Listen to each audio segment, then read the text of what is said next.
اللہ کریم کا کروڑ ہا کروڑ شکر ہے جس کی عطا و توفیق سے آج ہم 22 ذوالقعدۃ الحرام اور 1445 ہجری بمطابق 31 مئی 2024 کا یہ جمعہ مرکزی جامع مسجد انواری ممتاز آباد ملتان شریف میں رہتے ہوئے اس کی برکتیں لوٹ رہے ہیں۔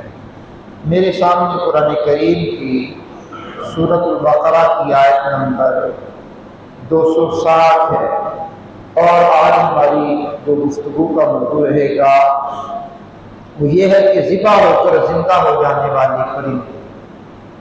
ابراہیم علیہ نبینا علیہ السلام کو اللہ کریم نے بے شمار کمالات عطا کیے، بے شمار خوبیوں سے نوازا ہے، اور ان خوبیوں میں سے ایک خوبی یہ بھی ہے کہ آپ کے بعد جتنے پیغمبر دنیا میں آئے سب کے سب آپ کی اولاد میں سے ہوں۔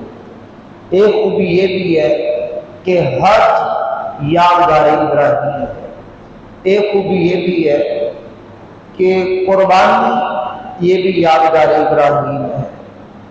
اور قرآن کریم میں ایک سورت کا نام بھی سورہ ابراہیم ہے، اور قرآن کریم کی مختلف صورتوں میں مختلف مقامات پر جناب ابراہیم علیہ نبینا علیہ السلام کا ذکر خیر مالک نے بڑی تفصیل سے بھی بیان کیا اور اجمالاً بھی بیان کیا۔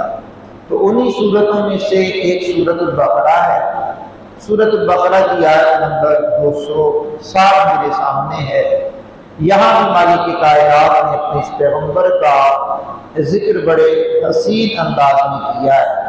واقعہ کچھ یوں ہوا ہے کہ ایک مرتبہ آپ علیہ السلام سمندر کے کنارے کنارے تشریف لے جا رہے ہیں۔ آپ نے دیکھا ایک مردہ لاش پڑی ہے سمندر کے کنارے۔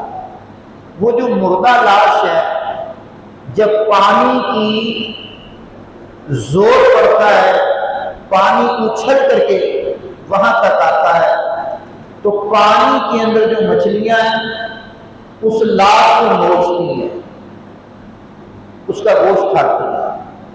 جب پانی اترتا ہے تو پھر درندے آتے ہیں، درندے اس لاش کو کھاتے ہیں، اور جب وہ درندے چلے جاتے ہیں تو پھر پرندے آ کر کے اس کو کھاتے ہیں،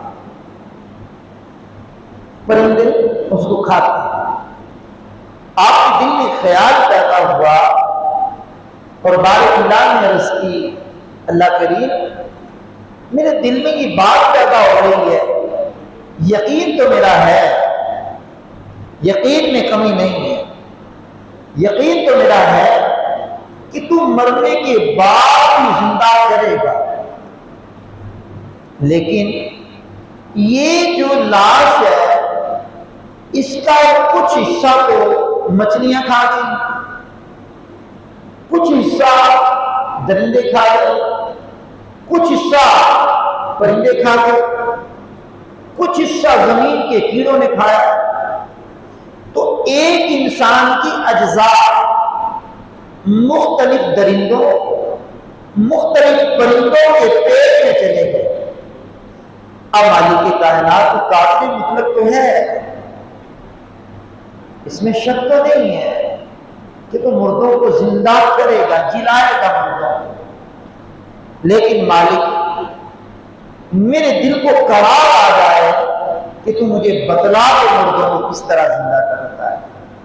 آج بھی کچھ احباب ایسے ہیں کہ جن کے دل و دماغ کے اندر شکوک و شبہات پائے جاتے ہیں، اور شکوک و شبہات جو ہوتے ہیں وہ جنم لیتے ہیں کہ ہو سکتا ہے مرنے کے بعد ہمیں نام کھایا جائے، ہو سکتا ہے مرنے کے بعد زندگی ختم ہے، بس جناب دنیا ہے، اس کے بعد کچھ بھی نہیں ہے، بندہ گیا اور گیا، کس نے کہہ دیا گیا اور گیا ہے؟ یہ کائنات کا نظام ہے، جو آیا ہے اس نے جانا ہے، لیکن جانے کے بعد بھی کوئی مقام ہے، جانے کے بعد بھی کوئی مقام ہے۔ آخرت کی بھی زندگی ہے، اور اس زندگی کے اندر کوئی جزا بھی ہے، سزا بھی ہے۔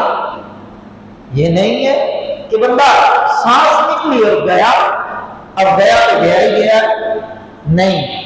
اور یہ ہمارے جو نوجوان ہیں یا وہ لوگ ہیں جو فلمیں ڈرامے دیکھنے کے شوقین ہوتے ہیں، اور ان کی کچھ نظریات بنائے جاتے ہیں کہ جب بندے کی روح نکل گئی تو یہ روح کسی اور کی طرف منتقل ہو جاتی ہے۔ یہ اسلام کا نظریہ نہیں ہے، اسلام اس کا مخالف ہے۔ ایک بندے کی روح نکل کر کے دوسرے بندے میں منتقل نہیں ہوتی۔ اب ہم روح پر کلام بھی نہیں کرتے، روح اللہ کا امر ہے، روح اللہ کا امر ہے، امر ربی ہے، روح کو موت نہیں ہے، روح کو موت نہیں، جسم کو موت ہے۔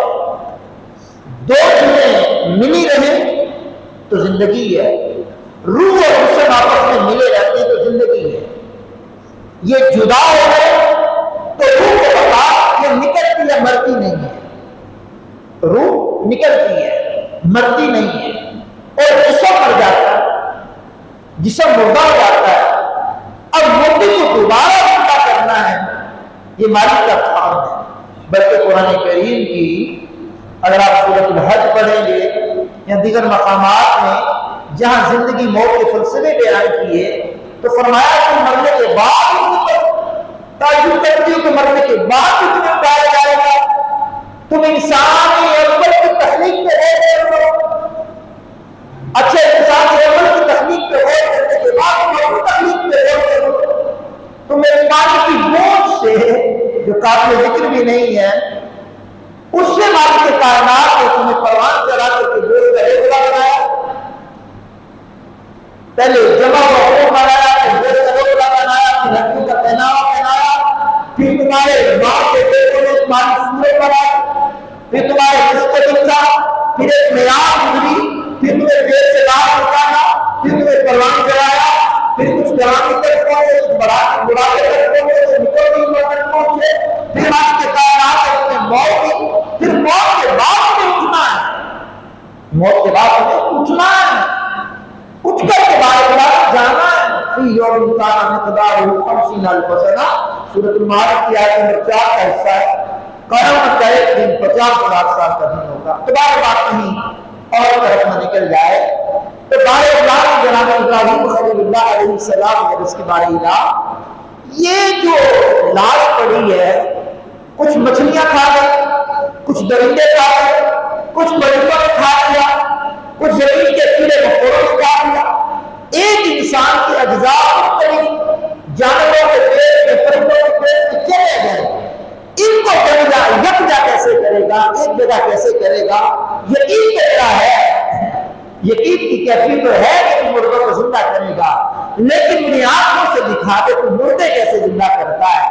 اب مالک کی کائنات نے پھر ان کو حکم دیا، کہا میرے خلیل ایسا کرو، ایسا کرو، 4 پرندے لے لو، 4 پرندے، 4 پرندے لے کر کے ان کو اپنے پاس رکھو اور اپنے سے مانوس کو، ایک کبوتر لے لو، ایک مرغ لے لو، ایک مور لے لو، ایک گدھ لے لو، ان کو اپنے پاس رکھو، اپنے سے مانوس کرو۔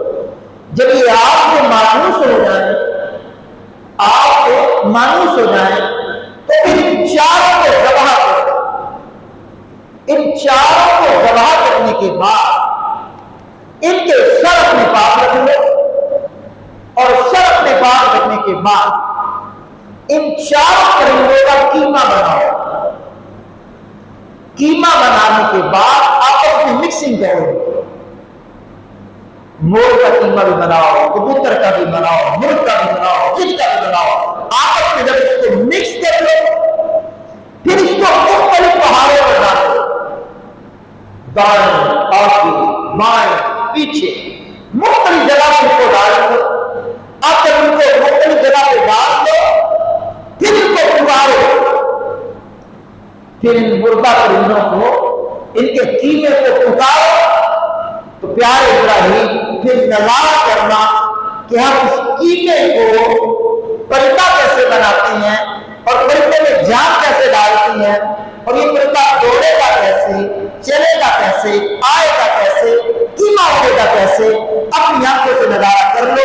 اب قرآن کریم کی آیت نمبر سورۃ البقرہ کی 260 ہے، فرمایا وَإِذْ قَالَ إِبْرَاهِيمُ رَبِّ أَرِنِي كَيْفَ تُحْيِي الْمَوْتَىٰ قَالَ أَلَمْ تُؤْمِنْ بَلَىٰ وَلَٰكِن لِيَطْمَئِنَّ قَلْبِي قَالَ فَخُذْ أَرْبَعَةً مِّنَ الطَّيْرِ فَصُرْهُنَّ إِلَيْكَ ثُمَّ اجْعَلْ عَلَىٰ كُلِّ جَبَلٍ مِّنْهُنَّ جُزْءًا ثُمَّ ادْعُهُنَّ يَأْتِينَكَ سَعْيًا وَاعْلَمْ أَنَّ اللَّهَ عَزِيزٌ حَكِيمٌ۔ اور سنیے، اور جب عرض کی ابراہیم نے اے میرے رب مجھے دکھا دے تو کیوں کر مردوں کو جلائے گا، یعنی مردوں کو زندہ کس طرح کرے گا، کس انداز میں مردوں کو زندہ کرے گا۔ تو پھر مالک کائنات نے ارشاد فرمایا قال اولم تؤمن، میرے خلیل کیا تیرا ایمان نہیں ہے کہ میں مردوں کو زندہ کرنے پر قادر، تجھے یقین نہیں ہے کہ میں مردوں کو زندہ بھی کرتا ہوں۔ اب پیارے پیغمبر نے جو جملے کہے، ابھی مکالمہ ہے اللہ اور ابراہیم علیہ السلام کا، پیارے پیغمبر ابراہیم علیہ السلام نے جو جملے کہے ایک نظم حسن ہے، کہا بلا ولیکن لیطمئن قلبی، کہا کہ نہیں مولا یقین تو ہے لیکن میں یہ چاہتا ہوں کہ میرے دل کو قرار مل جائے۔ اب دل کو کہتے ہیں قلب، یہ موٹے کاف سے ہے، اگر یہ باریک کاف سے پڑھا جائے تو اس کا مطلب کتا، قلب، ٹھیک ہے، قلب موٹا کاف نقطوں والا، میرے قلب کو قرار مل جائے۔ قلب کہتے ہیں منتقل ہوتا رہتا ہے، یہ بدلتا رہتا ہے، تبدیل ہوتا رہتا ہے۔ آپ کس طرح تبدیل ہوتا ہے، کبھی بندے کے مزاج میں کچھ ہوتا ہے، کبھی بندے کے مزاج میں کچھ ہوتا ہے، یہ قلب منقلب ہوتا رہتا ہے۔ تو کہا بلا ولیکن لیطمئن قلبی، مالک یقین تو مجھے ہے میرے دل کو قرار آ جائے، میں اپنی آنکھوں سے دیکھوں کہ مردوں کو کس طرح زندہ کرتا ہے۔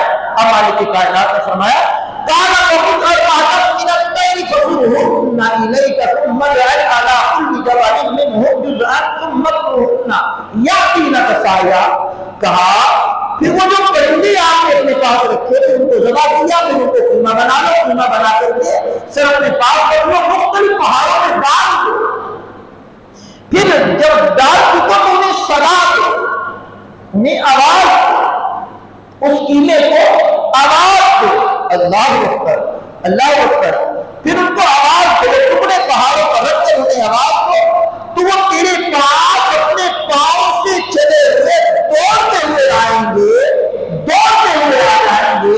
اللہ اکبر، وَاعْلَمْ أَنَّ اللَّهَ عَزِيزٌ حَكِيمٌ۔ مالک کائنات نے فرمایا جان رکھ کہ اللہ غالب حکمت والا ہے۔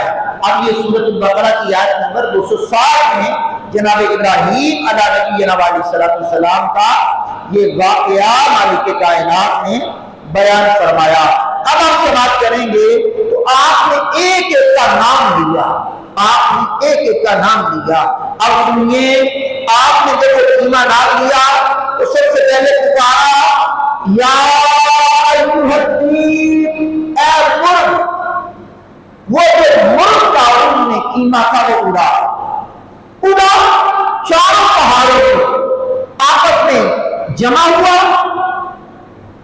پر بھی لگے، پاؤں بھی لگے، سر ابراہیم علیہ السلام کے پاس ہے، دوڑتا ہوا آیا، جب آپ آیا آپ نے سر توڑ دیا۔ اب فرمایا دوسرے پرندے کو پکارو، آپ نے دوسرے پرندے کو آواز دی یا ایھا الحمامہ، اے کبوتر۔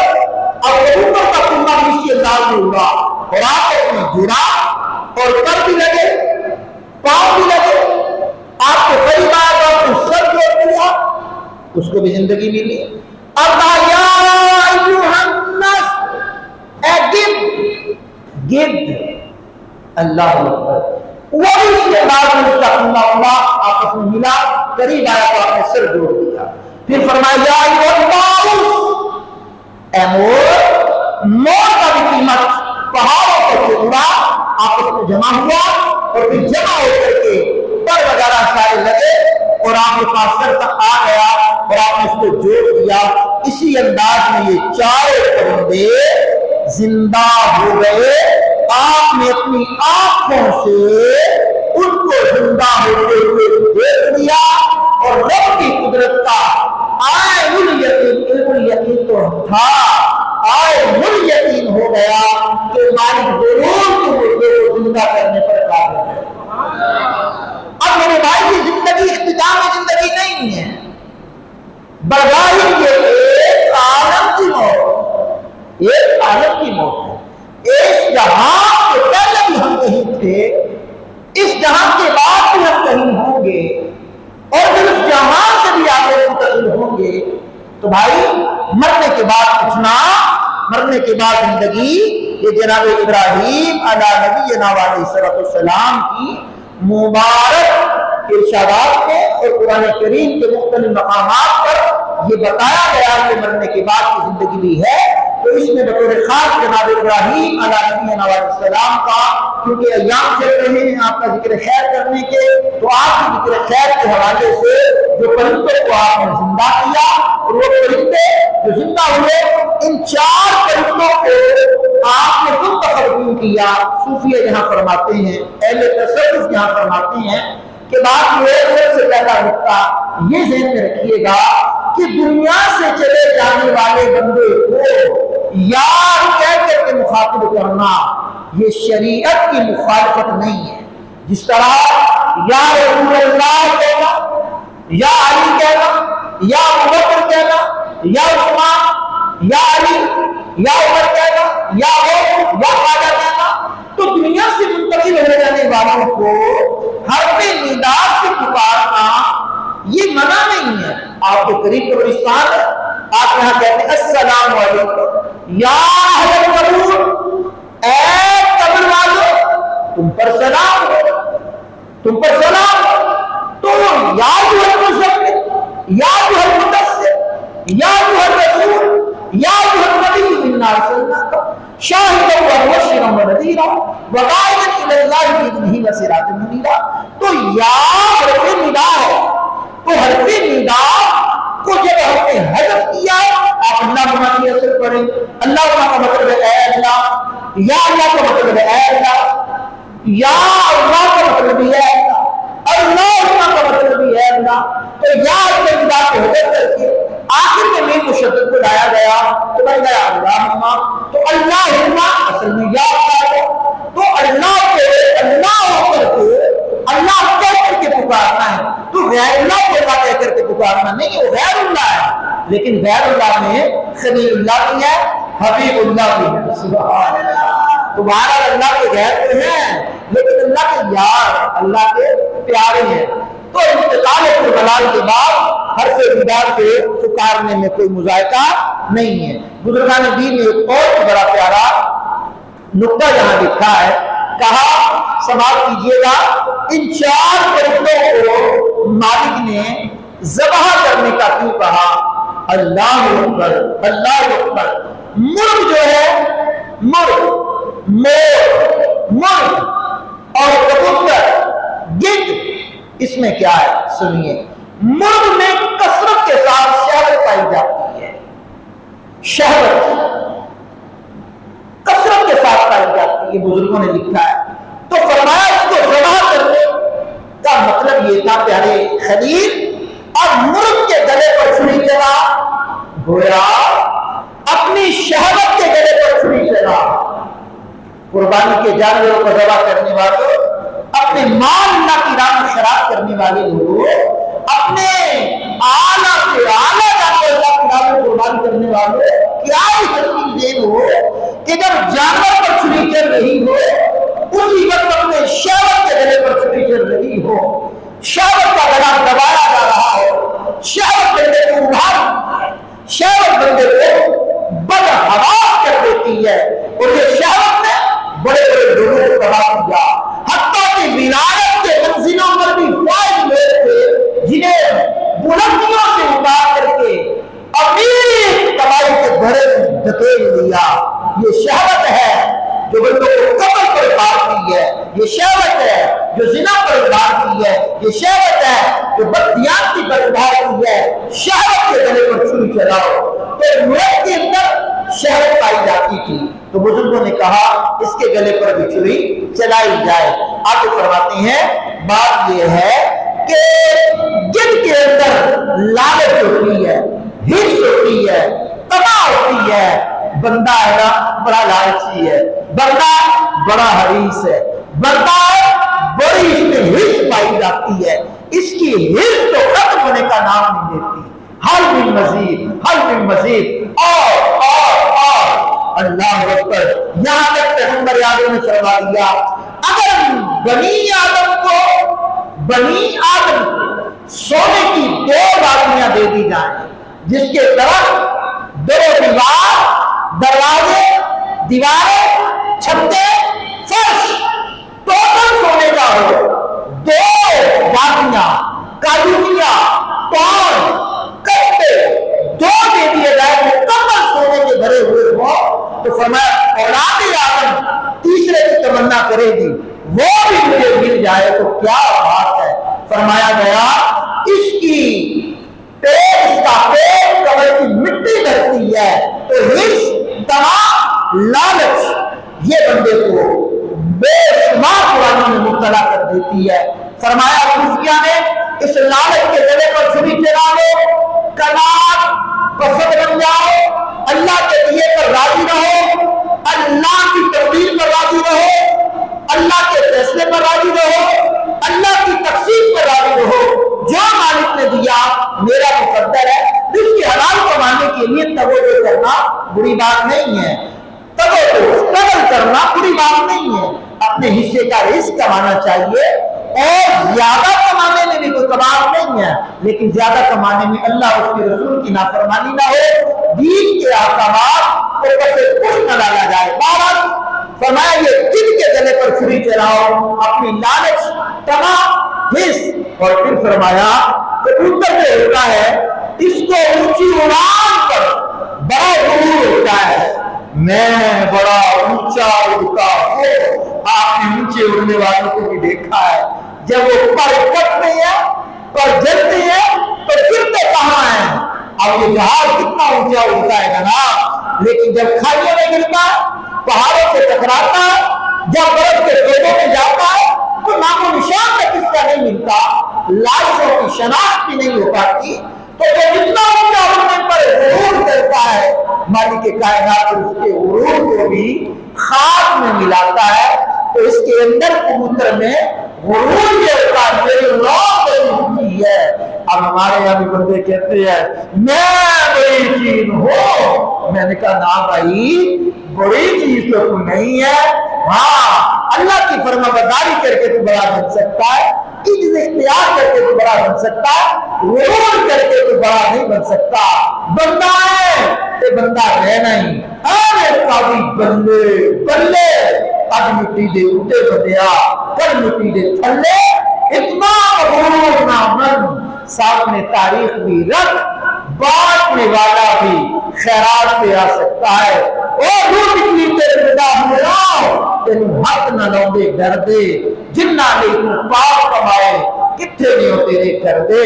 ہاں جناب ہاں مالکہ جے تو جانے گا جان دے دوں تک عطا فرمانے، یہ تو چاہے شاہ کو نو در در خیر بمانے۔